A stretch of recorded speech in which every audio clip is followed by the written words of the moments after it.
Hello everyone, welcome back to my channel. आज की जो वीडियो होने वाली है वो थोड़ी सी यूजुअल वीडियो से अलग होने वाली है। आज हम लोग कोई टॉपिक नहीं करने वाले, but exam point of view से कौन से क्वेश्चन इंपॉर्टेंट हैं और कौन से क्वेश्चन आ सकते हैं वो करने वाले हैं। एक और ट्विस्ट, आज की जो वीडियो है इसमें हम लोग ऑडिटिंग और सेक्टेरियल प्रैक्टिसेस के रिगार्डिंग नहीं डिस्कस कर रहे हैं।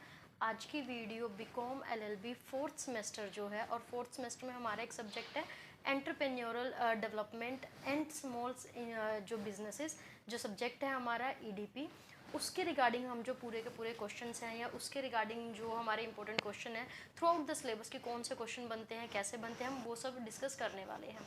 मुझे पता है कि आपका एग्ज़ाम अभी कमिंग वीक में है, सो बहुत सारी क्वेरीज मेरे पास आ रही थी, तो आई थॉट कि उन सबको एक ही वीडियो में सम अप कर दिया जाए, because it's not possible to answer each and every question on the WhatsApp.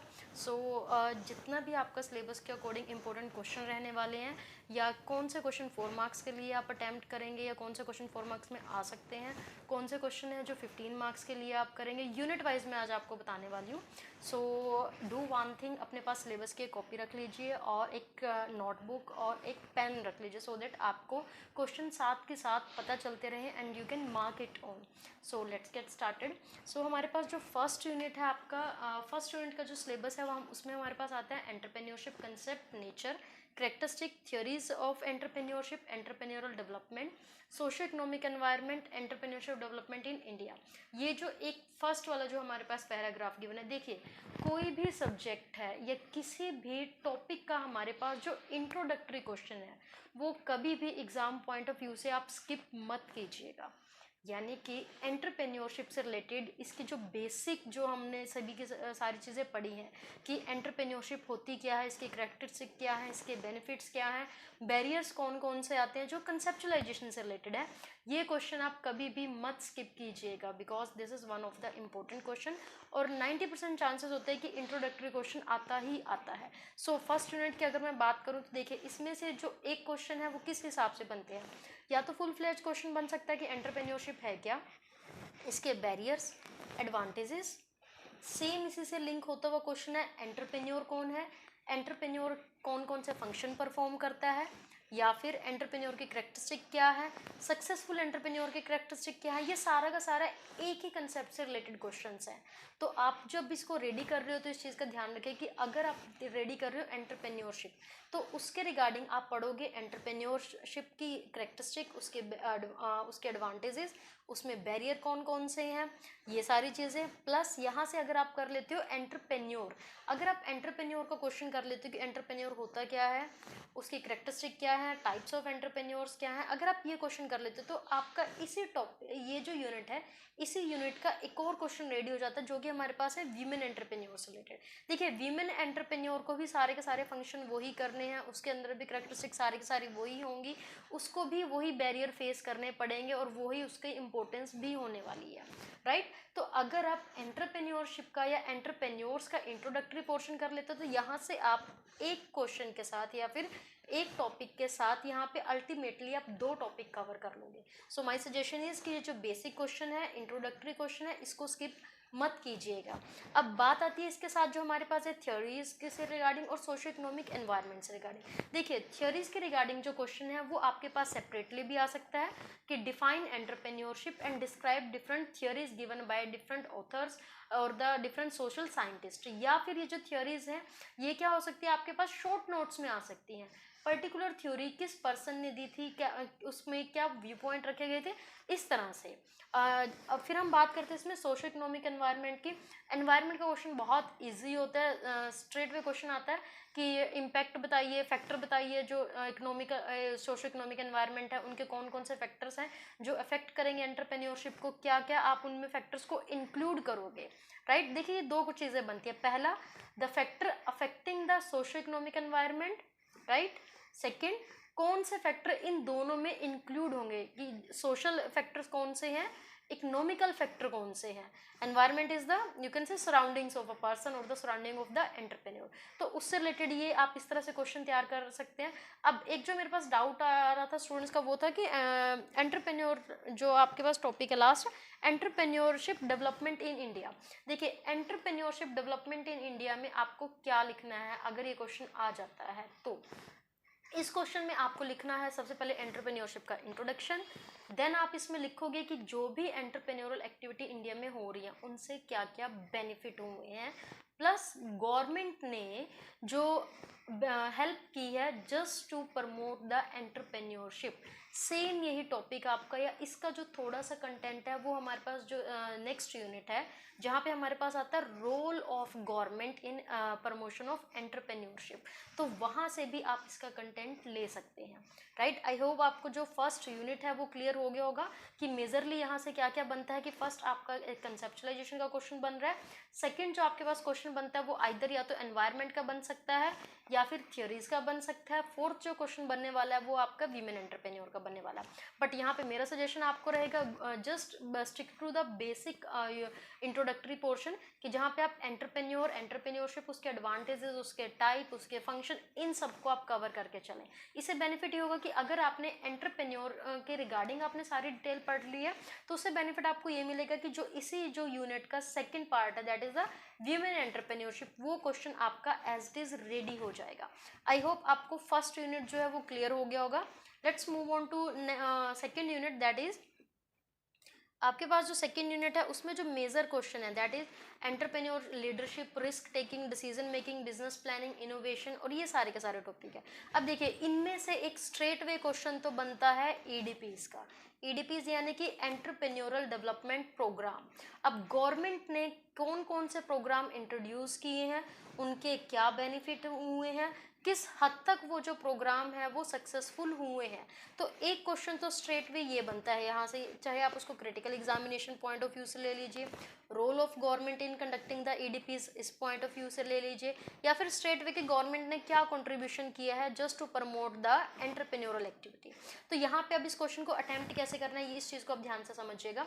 देखिए सबसे पहले आपने क्या इसमें इंट्रोडक्शन ही देना कि बेसिक इंट्रोडक्शन एंटरप्रेन्योरशिप क्या है, सेकंड गवर्नमेंट क्यों इस चीज़ को प्रमोट कर रही है, थर्ड जो आप इसमें पोर्शन लिखेंगे वो क्या लिखेंगे कि गवर्नमेंट की जो डिफरेंट स्कीम्स हैं किस लिए, एंटरप्रेन्योरशिप को प्रमोट करने के लिए, उनको आप लिखेंगे। आपके पास बुक में ये डिफरेंट प्रोग्राम्स दे रखे हैं तो आप इनमें से कोई 7 से 8 प्रोग्राम आप लर्न कर लीजिए, ठीक है। जस्ट फॉर एग्जांपल कि अब जैसे हमारे पास मेक इन इंडिया प्रोग्राम है, मेक इन इंडिया प्रोग्राम शायद आपकी बुक्स में नहीं है, उसके नोट्स मैंने आपको ऑलरेडी शेयर कर दिए थे। तो मेक इन इंडिया प्रोग्राम है बेसिकली वो किस लिए है, just to promote the entrepreneurial activities कि ताकि लोग ज़्यादा से ज़्यादा सामान इंडिया में ही बनाएं। अगर इंडिया में सामान बनेगा तो ऑब्वियस सी बात है उससे क्या होगा कि जो मैन्युफैक्चरिंग सेक्टर है वो ग्रो करेगा। अल्टीमेटली जितनी भी प्रोग्राम गवर्नमेंट कंडक्ट कर रही है वो किस लिए कर रही है कि ताकि इंडिया में एंटरप्रेन्योरल एक्टिविटी में हेल्प मिले, एंटरप्रेन्योरशिप की जितनी भी एक्टिविटीज़ हैं उनको ज़्यादा से ज़्यादा प्रमोट किया जा सके। सेकेंड यूनिट से आपका स्ट्रेट वे क्वेश्चन एक ये हो गया।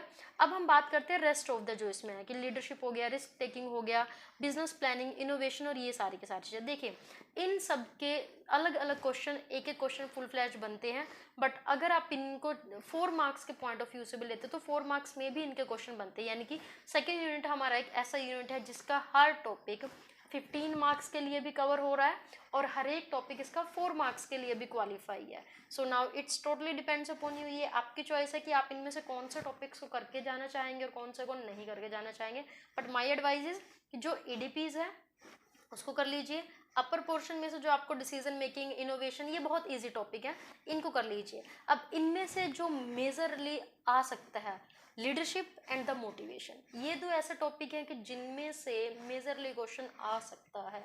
सो इनको स्किप नहीं करेगा क्योंकि लीडरशिप में आपके पास लीडरशिप के डिफरेंट जो हमने टाइप्स पढ़े हैं, डिफरेंट स्टाइल पढ़े हैं। अब एक और चीज़, लीडरशिप का जब आप क्वेश्चन रेडी करते हैं तो टाइप्स ऑफ लीडरशिप और types of leader, these are 2 different thing, right.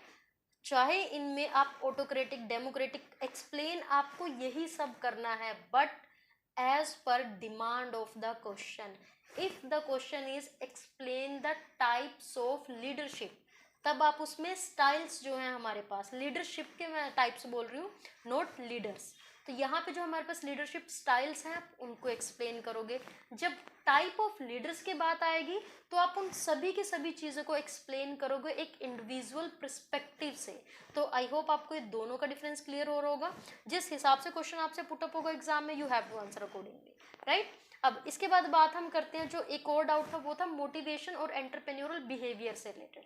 बेटा देखो, एंटरप्रेन्योरल बिहेवियर और मोटिवेशन, इन दोनों का आपस में लिंक है। देखिए, कोई पर्सन उसी तरीके से बिहेव करता है जिस तरह का उसका नेचर होगा, राइट। जैसा नेचर है उसी तरह की चीज़ों से वो मोटिवेशन फील करेगा।